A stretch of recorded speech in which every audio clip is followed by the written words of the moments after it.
A woman in a study once described her happiest year as the year she got laid off, lost her apartment, and moved back in with her parents at 34. Not her wedding year, not the year she got promoted. That year. Her answer wasn't complicated. It was the first year she woke up without a plan, so she started paying attention to small things instead. A 10-minute walk before dinner, a full night's sleep for once, her dad laughing at some rerun in the next room. Nothing about her life looked like success from the outside. Somehow, she was doing better than most people with the job, the apartment, and the 5-year plan. It's worth sitting with why that is, because it cuts against almost everything we're taught about what a good life looks like. We're told happiness follows achievement, that it arrives once the right boxes get checked. Her year had none of the usual boxes checked, and yet something about it worked better than the years that did. That's not an argument for chasing failure. It's an argument for noticing what was actually present in that year, stripped of everything she'd normally chase. That's the part of happiness nobody explains properly. It rarely comes from the big wins. It comes from a short list of ordinary habits, and most people never sit down long enough to figure out what's on that list. So today, we're laying it out. 7 habits. Nothing exotic, nothing expensive, nothing that needs a free weekend to start. Not groundbreaking, most of it. But almost nobody actually does it consistently, and that gap is where the whole video lives. Here's the thing about that gap, though. It's not usually a knowledge problem. Most adults could probably list 2 or 3 of these habits themselves if you asked them cold. The problem is that none of these habits feel urgent on any given day. Skipping a walk doesn't cost you anything today. Neither does staying up late or letting a kind moment pass by unused. The cost only shows up later, quietly, stacked over months, by which point it's hard to trace back to any single missed habit. That's exactly why these 7 tend to get ignored in favor of things that feel more pressing. A deadline screams for attention. A missed walk stays silent. But silent costs still get paid eventually, one way or another. There's a second reason these habits get skipped too, and it has nothing to do with how much time anyone has. It's that none of them look impressive. There's no before and after photo for going to bed on time. Nobody posts about the specific gratitude they practiced this morning. In a culture that rewards visible effort, quiet consistency doesn't get much applause, even though it tends to outperform the flashier stuff by a wide margin over time. Keep that in mind as we go through these. None of the 7 habits ahead are going to look dramatic in the moment. That's sort of the point. Fair warning though, some of these will sound too simple. You'll hear one and think, I already know that. Maybe you do. Knowing it and actually doing it every day are 2 different things, and that gap is where most people get stuck for years without noticing. Quick housekeeping. If you want more of this, subscribe now so the algorithm doesn't bury this channel in your feed. Like the video if any of it lands. Comment when a specific point hits close to home. I'll give you a line for each one. And stay through the whole thing. The later habits build on the earlier ones. One more thing before we start, and it's a small one. None of what follows asks you to believe anything on faith. Try each habit for a week before deciding whether it's worth keeping. That's a fair test, and it's the only one that actually matters here. Number 1. Start the day with gratitude.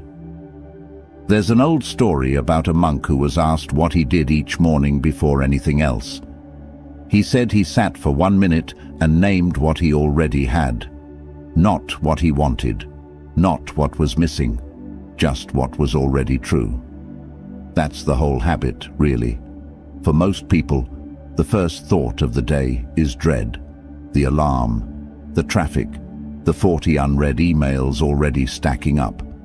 Once that thought sets the tone, The day tends to follow its lead, like it inherited a mood it never chose. Gratitude interrupts that before it can take hold. I've noticed something interesting about how people talk about gratitude, though. It gets treated like forced positivity, like pretending everything's fine when it isn't. That's not it. You can be stressed about a deadline and still notice you woke up with working lungs. Both things exist at once. The distinction matters because plenty of people try gratitude once, feel a little silly or dishonest doing it, and quietly give up. That reaction usually means they're doing the forced positivity version instead of the honest version. The honest version doesn't ask you to feel good about your circumstances. It just asks you to also notice what's true alongside the hard parts, without letting one cancel out the other. Psychologist Robert Emmons, who studied this at UC Davis for decades, keeps landing on the same result. People who name specific things they're grateful for report higher life satisfaction than people who don't, not because their circumstances changed, because their attention did. Think of your mind like a camera. It focuses on one thing at a time. Point it at what's missing, and that fills the frame. Point it at what's working, and the whole picture shifts. There's a reason this matters more than it sounds like it should. Your attention isn't neutral. It doesn't just passively record your day, it actively decides what counts as your day.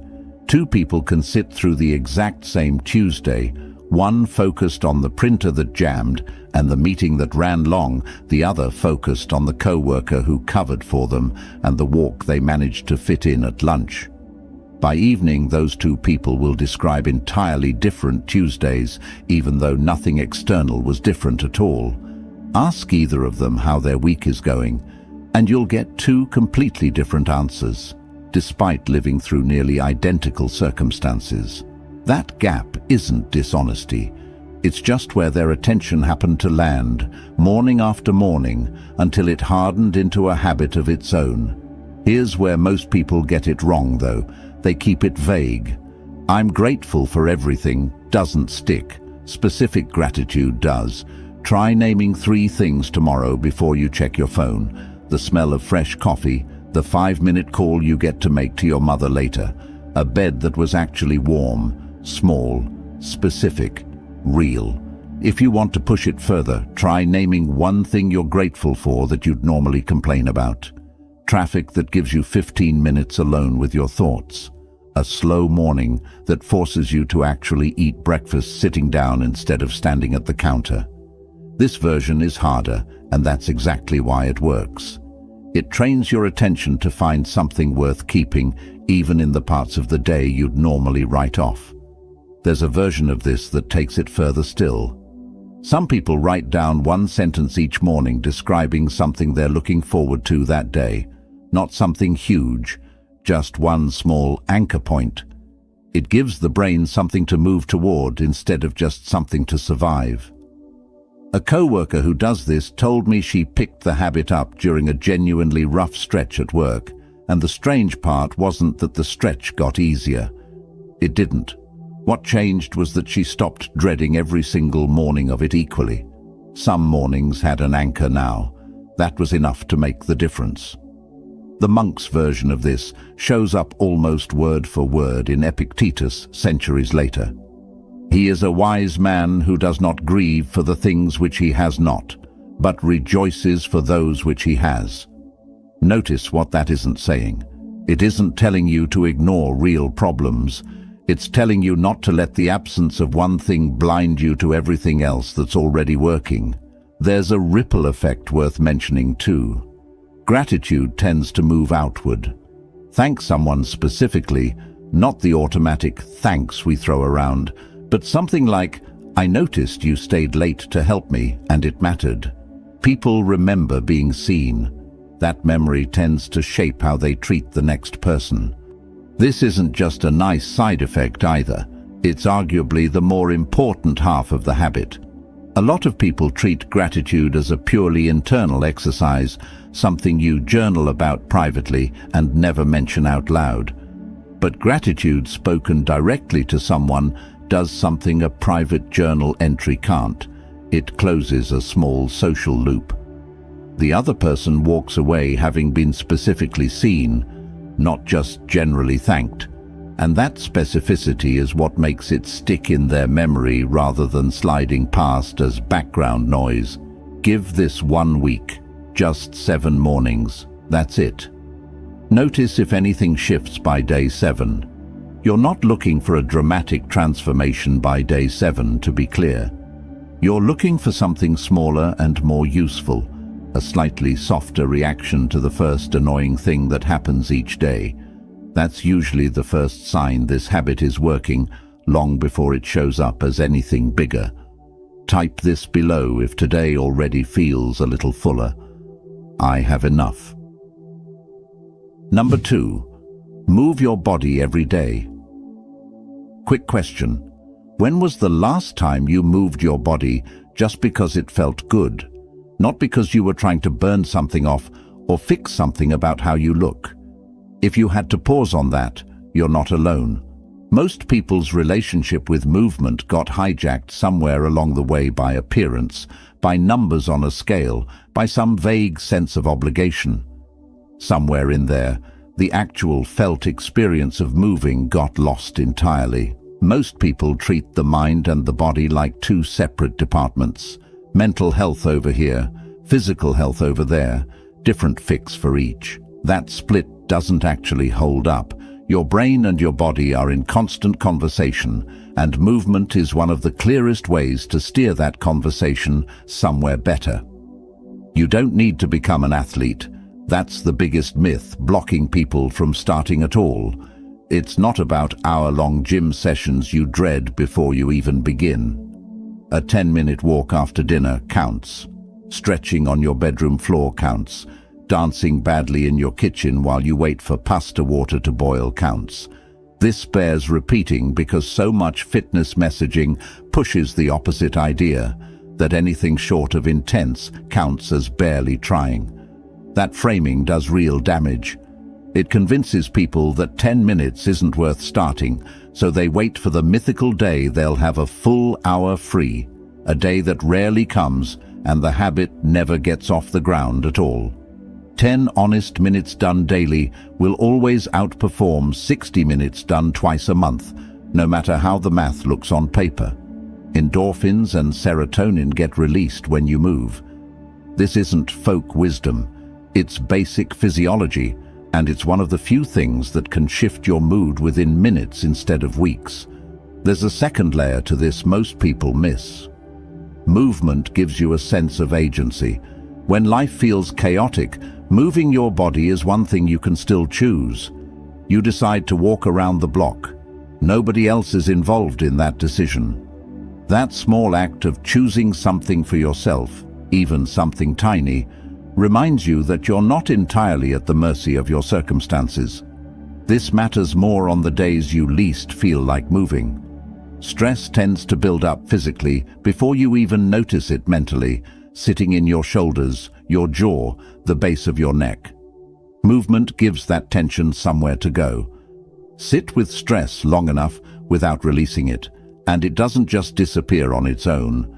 It tends to calcify into the kind of chronic tightness people eventually mistake for a permanent part of their body, rather than something that arrived and could just as easily leave. There's an odd trap here worth naming. The days you need this most tend to be the days you feel least capable of it.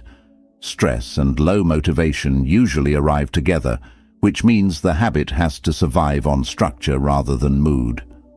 Deciding in advance, on a calm day, that the walk happens regardless of how you feel. That evening removes the decision from the exact moment you're least equipped to make it well. Now here's where people sabotage themselves. They set the bar too high, decide they need to run 5 miles or nothing counts, and guarantee failure before they start. Motivation isn't reliable day to day. A habit small enough that skipping it feels harder than doing it, that's reliable. Start with 10 minutes. A walk after dinner, outside if you can manage it. Sunlight paired with movement regulates mood and sleep more effectively than the same movement done indoors. There's a reason for that specific combination. Natural light exposure, especially earlier in the day, helps set your internal clock, the same internal clock that governs when you feel alert and when you feel sleepy. A treadmill in a windowless gym gets your body moving, but it skips that second signal entirely. 10 minutes outside does both jobs at once for the same 10 minutes of effort. It worked for a friend of mine who hated the gym for years. 10 minutes around her block, every evening, nothing more. 6 months later, she'd added a second walk without ever deciding to. Most people never notice this kind of thing until it's already happened to them. It's a strange feature of habits like this one. They rarely announce themselves. Nobody wakes up one morning and thinks, "Movement fixed my mood." It just quietly stops being something you have to talk yourself into, and by the time you notice that shift, it's already been true for a while. Show me you're moving today. Comment, "My body moves me forward." Number 3, get enough sleep.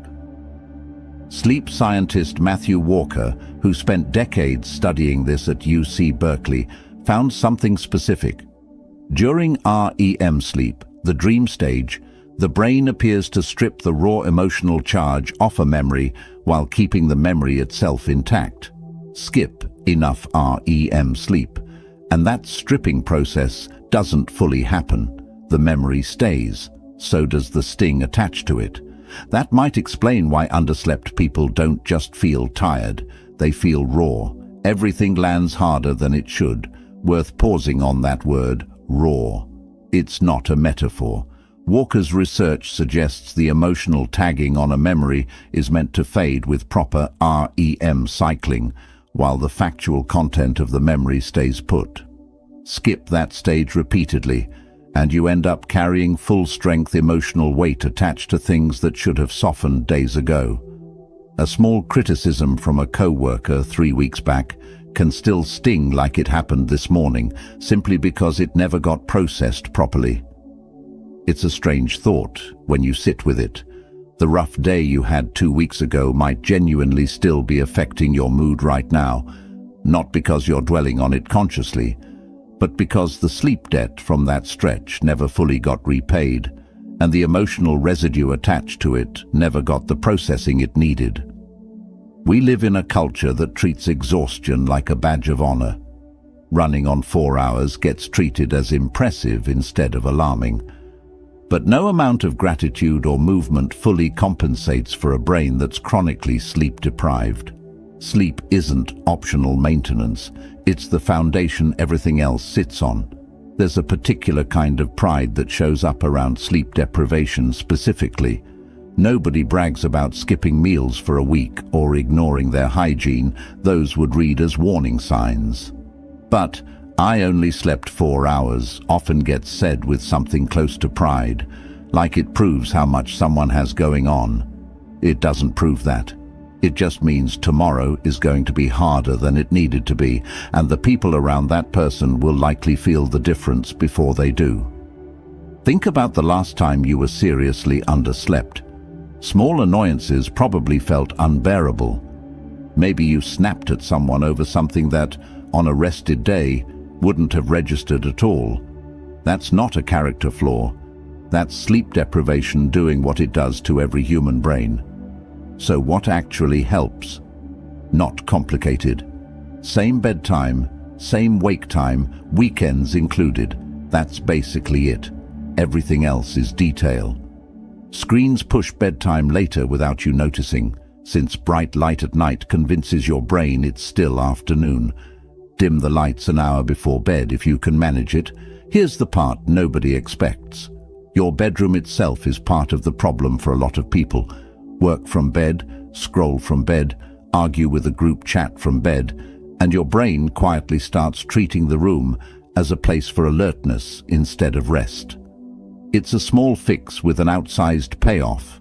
Answering one late email from bed seems harmless in the moment, but do it often enough, and the room itself starts triggering low-grade alertness the second you walk in, whether or not you're actually doing anything stressful that night.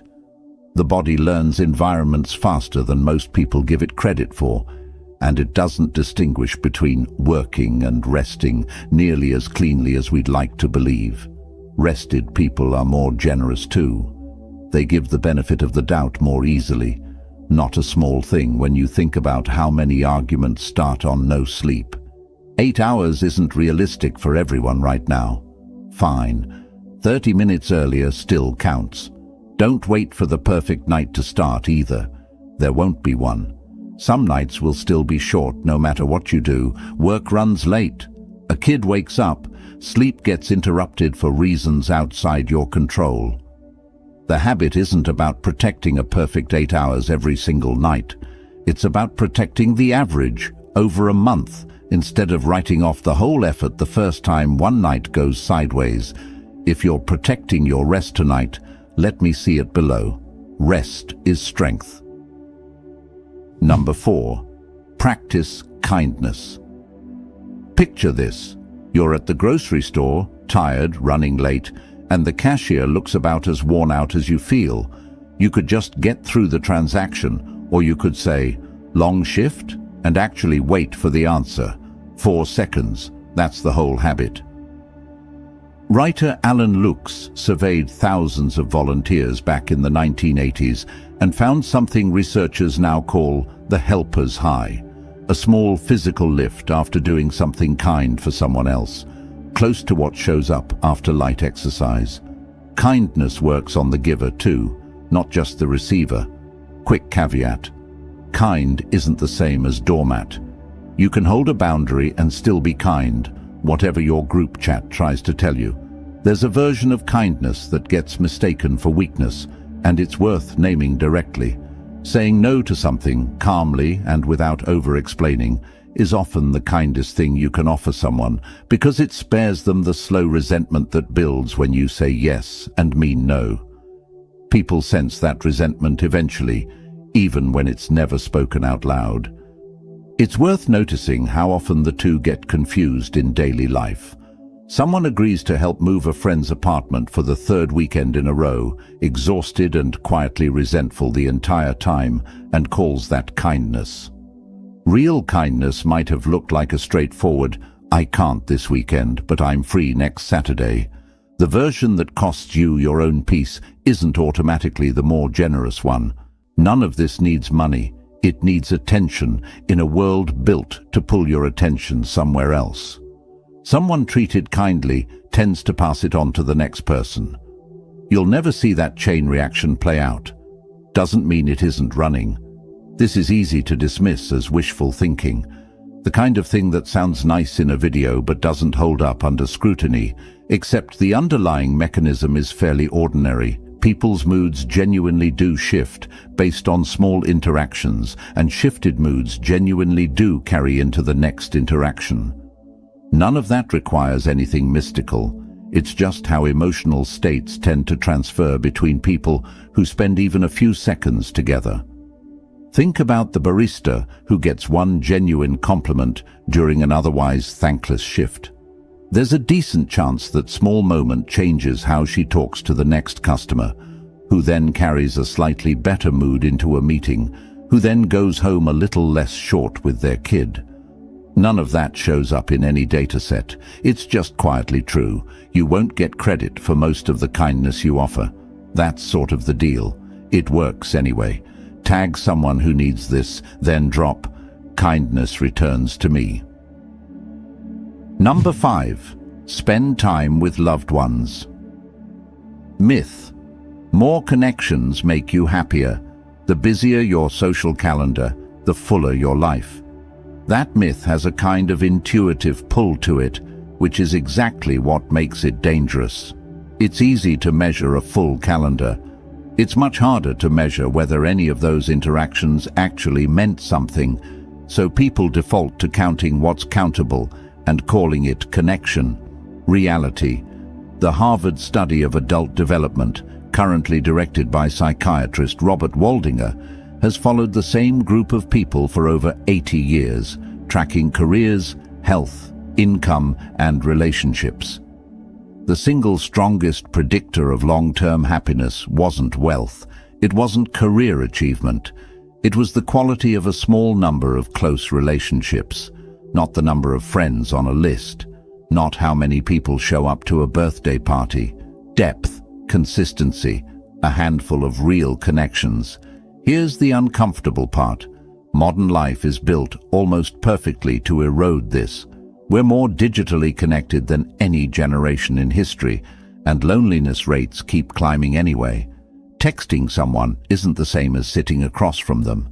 Liking a post isn't the same as noticing their voice change when something's actually bothering them.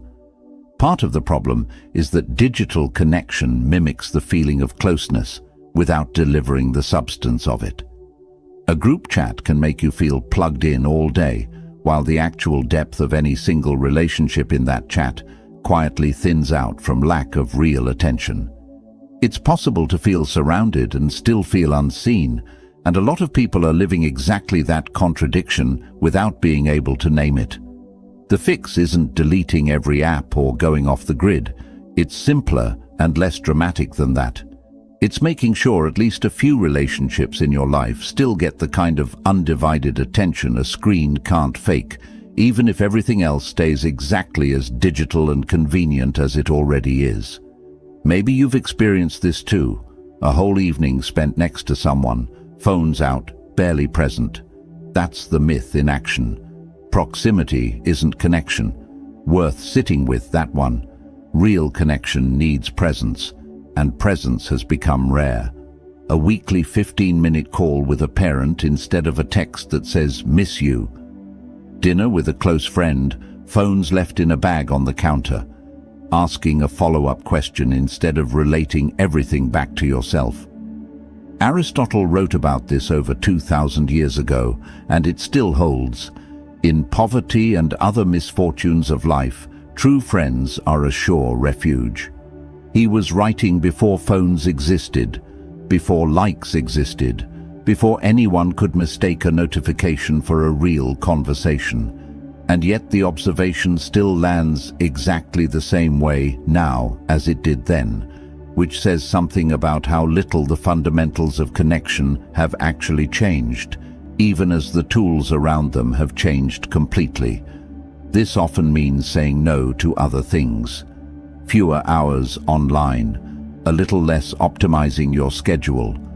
That trade-off feels uncomfortable in a culture that prizes constant output, but the research keeps pointing the same direction.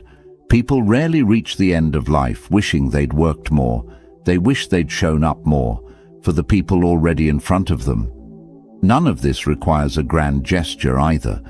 It's rarely one big vacation together or one perfect conversation that makes a relationship feel close. It's the accumulation of small, unremarkable Tuesdays where someone showed up anyway. That's what gets remembered, even if none of those Tuesdays felt significant while they were happening.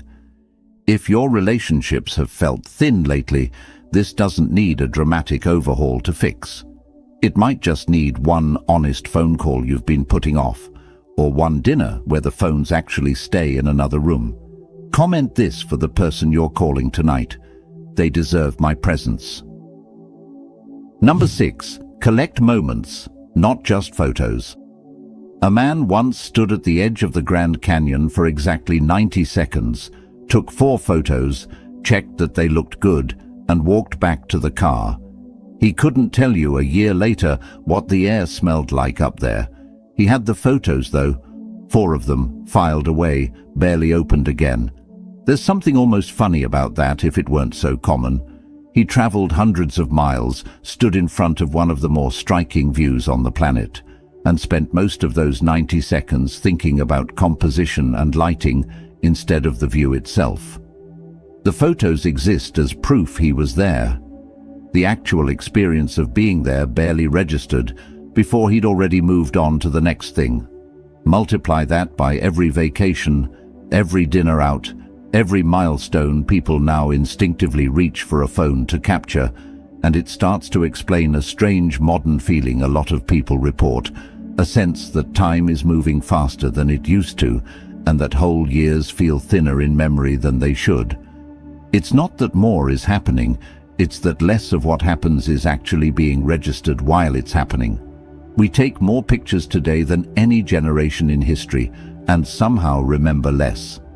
When you experience something through a lens, part of your attention shifts to capturing it instead of living inside it. The camera becomes a barrier between you and the moment it's supposed to preserve. This isn't an argument against photos. It's the difference between photographing something and actually being inside it. Next time something good is happening in front of you, a sunset, a laugh with someone you love, an ordinary evening that feels good for no reason, pause before you reach for your phone. Notice 3 details instead: a sound, a smell, something in your body. Let your senses record it. Try it this week, once. Pick a moment that would normally get photographed, a meal out, a walk somewhere pretty, and leave the phone in your pocket the entire time. Notice how strange that feels at first. Most people report a genuine pull to document it, almost like an itch. That itch fades after a few minutes, and what's left underneath is usually just the experience itself, unfiltered by the need to prove it happened. Psychologist Fred Bryant, who studied this at Loyola University, Chicago, calls it savoring. People who deliberately slow down to register a good moment while it's happening report noticeably higher everyday happiness than people who rush past it. There's a reason savoring works better than just remembering to be present in a vague, general sense. Vague presence doesn't give your attention anywhere specific to land. Naming 3 concrete details, 1 sound, 1 smell, 1 physical sensation, gives your brain an actual task to complete, and that task is what pulls you out of autopilot. It's the difference between telling yourself to be here now and actually noticing that the coffee is still warm in your hands. Most advice about presence stops at the vague version, which is probably why it rarely sticks. Give your attention something specific to do instead of just a general instruction to pay more attention, and it tends to actually follow through. You don't need proof for a moment to count. It happened. You were there. That last part is worth repeating, actually, because so much of modern life quietly implies the opposite, that an experience doesn't fully count unless it's documented, shared, or confirmed by someone else's reaction to it. It counted the moment it happened. Everything after that is just optional. Drop this in the comments. I don't need proof. I need presence. Number 7. End the day with 1 good memory. This is the last one, and it might matter more than all 6 before it combined. It's also the easiest to skip, because by the time you're lying in bed, most of the day's effort feels finished. The temptation is to just let your mind wander wherever it wants after a long day. That default setting, though, tends to wander straight toward whatever went wrong, simply because unresolved things are louder in your head than resolved ones. Before bed, most minds drift toward tomorrow's problems, the unanswered email, the conversation that didn't land right. Brains are wired to scan for threats, and unresolved problems feel urgent even at midnight, even when there's nothing you can do about them right then. Here's the countermove. Before you fall asleep, deliberately recall 1 good moment from the day. 1. It doesn't need to be significant. A good meal. A stranger who smiled at you on the train.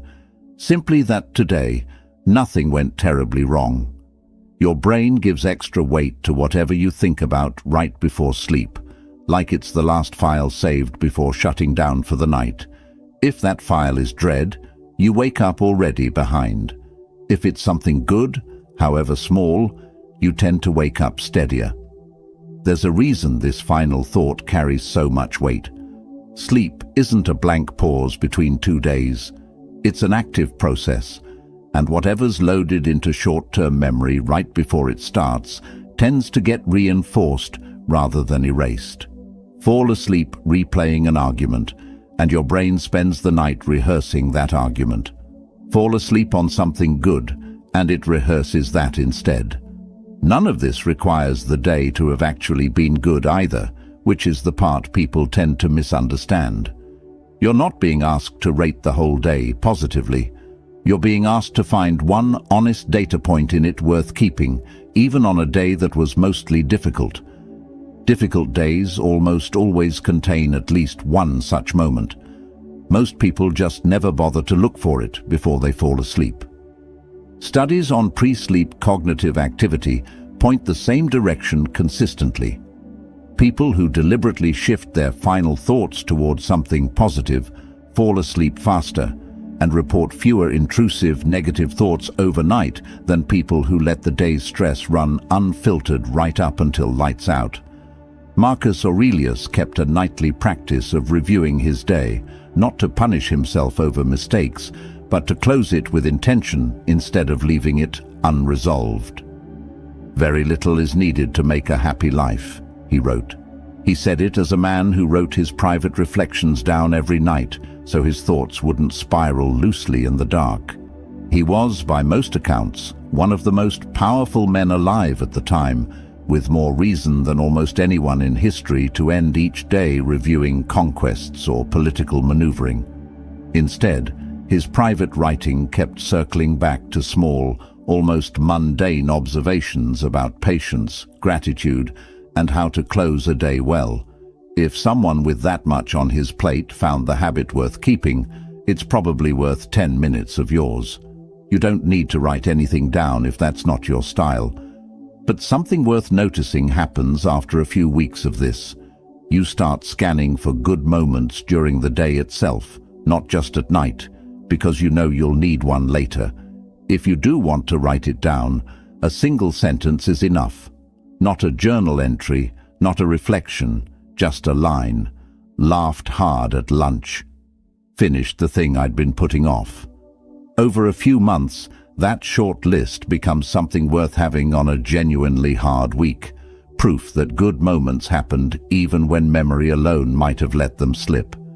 Nothing dramatic required. Just something true, something good. Before you close your eyes tonight, leave this below. Today gave me good. 7 habits. No money required. No permission needed from anyone.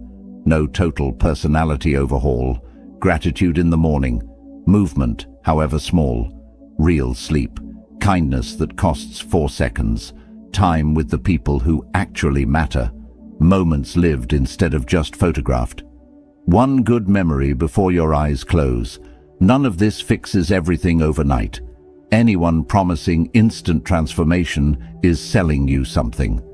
But stack these over weeks and months, and something genuinely shifts. Not because life gets easier, because you get steadier inside it. That distinction matters more than it sounds like it should. A steadier person still loses their job sometimes, still has hard weeks, still gets bad news out of nowhere. These habits don't remove any of that. What they do is change how much that hard week costs you afterward, how quickly you recover, how much of your baseline calm survives contact with a genuinely difficult day. So which one are you actually starting today, not someday? Today, pick one, not all 7 at once. Simple as that, really. The 7 of them together sound like a lot when you hear them back to back like this. One at a time, on any given morning, none of them ask for much at all. If this gave you something worth carrying forward, like it, comment the habit you're starting first, and subscribe. This channel exists to help you think clearer and live steadier, one honest habit at a time. I'll see you in the next one.